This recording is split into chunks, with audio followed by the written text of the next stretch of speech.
सर्वप्रथम त म एउटा अचम्मको सांसदको रूपमा यहाँ आएको छु, किनभने म फरक छु, बोल्ने तरिका पनि फरक छ, काम गर्ने तरिका पनि फरक छ, सबै कुरा म प्राय सबैसँग मिल्दैन। त्यसैले म आफ्नो परिचय पनि दिन चाहन्छु र म कसरी यो ठाउँमा आउनै नपर्ने मान्छे यो ठाउँमा कसरी आइपुगे भन्न पनि चाहन्छु। म अमेरिकामा पढेर नेपालमा 2049 साल भाद्र महिनामा आएको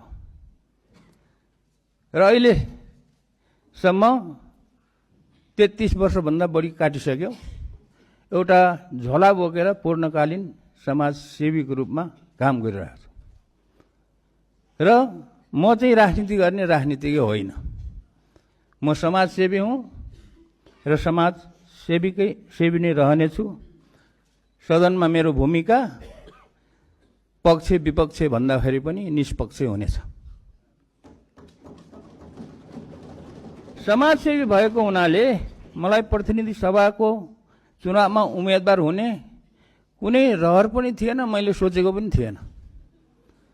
तर 2082 साल भाद्र 23-24 गतेको जेनजी आन्दोलन भएपछि जेनजी भाइ बहिनीहरूले मलाई नै बोलाएर शिक्षा तथा विज्ञान मन्त्री बनाइदिए।